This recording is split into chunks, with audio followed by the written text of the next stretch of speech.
प्यारे बच्चों, आज हम क्लास 5 की हिंदी की बुक के 10th चैप्टर नारी शक्ति की प्रतीक भगिनी निवेदिता के क्वेश्चन आंसर करेंगे। हमने इस पार्ट को पहले रीड कर लिया है, तो आप भी इसको रीड करिएगा। हमारा वीडियो देखिए, हमने इस चैप्टर को रीड किया हुआ है। तो क्वेश्चन आंसर करवाने से पहले हम चैप्टर को रीड कर लेते हैं। तो अभ्यास कार्य में सबसे पहले आता है हमारा शब्द अर्थ। विदेशी, इसका अर्थ होता है दूसरे देश का। जब हमने चैप्टर को रीड करवाया था तो हमने जितने भी डिफिकल्ट वर्ड थे सब करवाए थे। यहाँ पर तो कुछ एक ही दिए हुए हैं, बट हमने पाठ के अंदर बहुत सारे डिफिकल्ट वर्ड बताए हैं, तो आप पाठ को जरूर पढ़िएगा। तो सबसे पहले है विदेशी, जिसका अर्थ है दूसरे देश का। दूसरा है आह्वान, पुकार, बुलावा। मातृभूमि, जन्मभूमि। पद्धति, तरीका, प्रवचन, उपदेश देना। तर्क वितर्क, वाद विवाद। बर्बरता, क्रूरता। संपादकीय, संपादक का लिखा अग्रलेख। भगिनी, बहिन। तो ये हमारे शब्दार्थ थे। अब कठिन शब्द है जिन्हें हमें बोलना है। पहला है निवेदिता, विवेकानंद। आप इस तरह से बोल बोल के देखिए मेरे साथ साथ।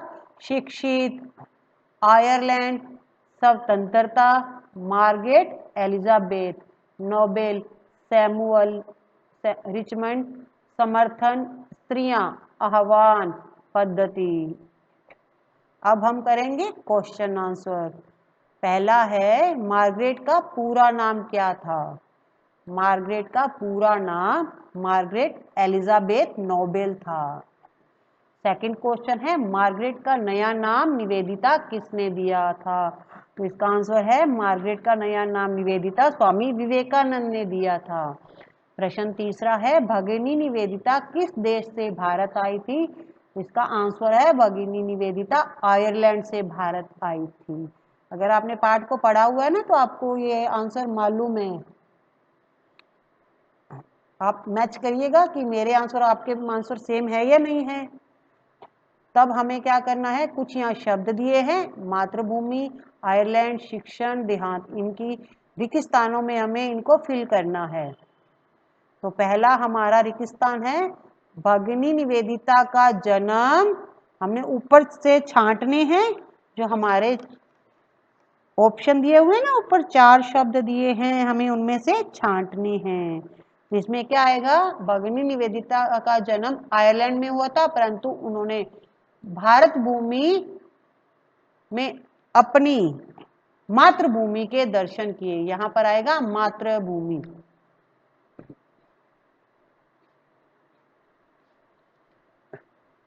सेकंड है बचपन में ही इनके माता पिता का देहांत हो गया था।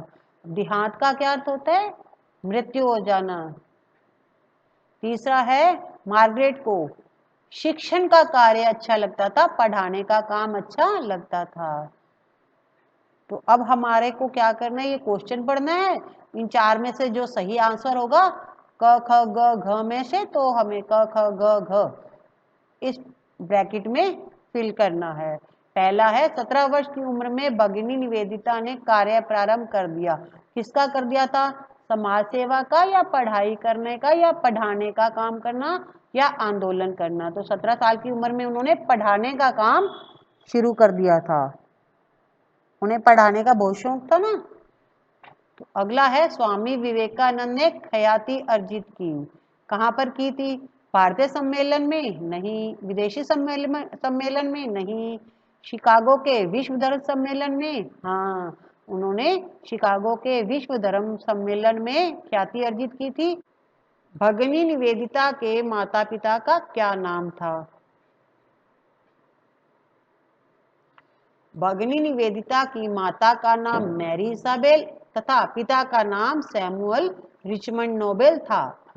प्रश्न चौथा है भगिनी निवेदिता ने भारत देश के लिए कौन कौन से कार्य किए?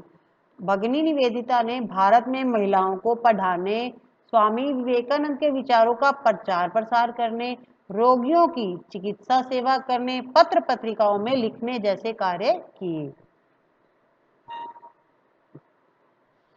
प्रश्न 5वां है भगिनी निवेदिता को भारतीय महिलाओं की कौन कौन सी विशेषताओं ने सर्वाधिक प्रभावित किया। इसका आंसर है भगिनी निवेदिता को भारतीय महिलाओं की लज्जा, विनम्रता, स्वाभिमान, सेवा भाव, निष्ठा की भावना तथा ममता जैसी विशेषताओं ने सर्वाधिक प्रभावित किया। प्रश्न छठा है, जीवन की किस घटना ने भगिनी निवेदिता के जीवन को बदल दिया था? इसका उत्तर है इंग्लैंड में स्वामी विवेकानंद से मिलने तथा उनके प्रवचन सुनने के बाद भगिनी निवेदिता का जीवन बदल गया था।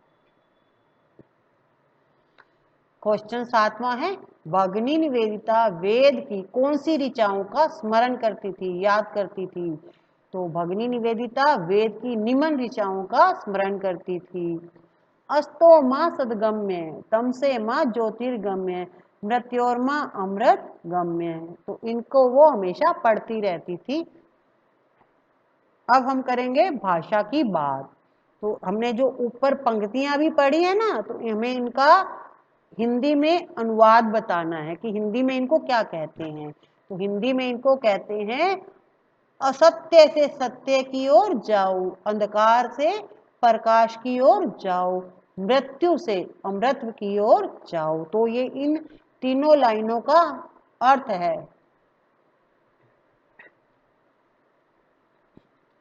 अब हमारा बुक वर्क है। देखिए आप यहां पर देख रहे हो ना, वीरता प्लस पूर्ण मिलकर वीरता पूर्ण शब्द बनाते हैं। तो इन दोनों को हमने क्या करना है, जोड़ना है। तो आपको भी हमें क्या करना है, अब ऐसे शब्द ढूंढने हैं जिनके पीछे पूर्ण लगा हो। तो ये क्या है, प्रत्यय है। पिछले पार्ट में हमने उपसर्ग किए थे, उपसर्ग हमेशा आगे लगते हैं और प्रत्यय हमेशा पीछे लगते हैं। तो अब हमें क्या करना है, ऐसे शब्द ढूंढने हैं जिनके पीछे पूर्ण लगा हो। तो सबसे हम करेंगे पहले मित्रता प्लस पूर्ण। आपको भी कोई इस तरह से शब्द आते हैं तो आप अपनी इच्छा से भी बना सकते हैं। जरूरी नहीं है कि जो मैं आपको बता रही हूं आप उन्हीं शब्दों को करो। मित्रता पूर्ण, हम तो यहाँ पर छोटा सा आपको एक एग्जाम्पल देते हैं। दूसरा है जैसे कायरता पूर्ण। पूर्ण हमें बाद में लगाना है, कायरता प्लस पूर्ण। अब हमें इन दोनों को क्या करना है, जोड़ देना है। एक और, अ प्लस पूर्ण। आप इस तरह से शब्द ढूंढिएगा और मुझे बताइएगा कि आपने ढूंढे हैं या नहीं ढूंढे हैं। ठीक है, तो अब ये हमारे हो गए हैं बुक वर्क। अब हमें क्या करना है, उन महिलाओं के नाम लिखने हैं जिन्होंने भगिनी निवेदिता की तरह देश के लिए कार्य किए हों। जिस तरह से भगिनी निवेदिता ने हमारे देश के लिए बहुत सारे काम किए थे, तो हमें उन महिलाओं के नाम बताने हैं। तो सबसे पहले हमारा श्रीमती एनी बेसेंट। तो इन्होंने क्या कार्य किए थे, भारत की आजादी के आंदोलन में सक्रिय भाग लिया था। दूसरी है सरोजनी नायडू।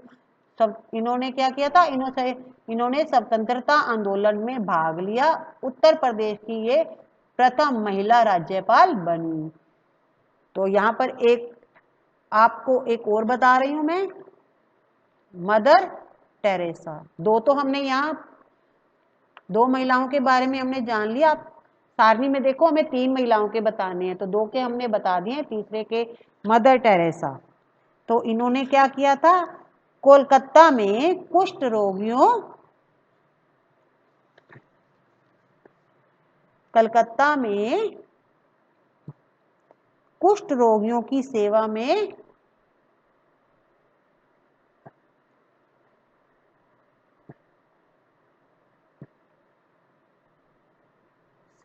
ये समर्पित रही।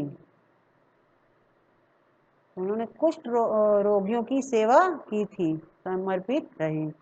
अब आपको क्या करना है, आपको मार्केट से 4 महान महिलाओं के चित्र लाने हैं और अपनी नोटबुक में चिपकाना है उन्हें। जैसे रानी लक्ष्मीबाई है, पन्ना धाय हैं। आपको इस तरह से 4 महान नारियों के बारे में उनके चित्र लाकर यहाँ पर आपको कॉपी में पेस्ट करना है। Thank you.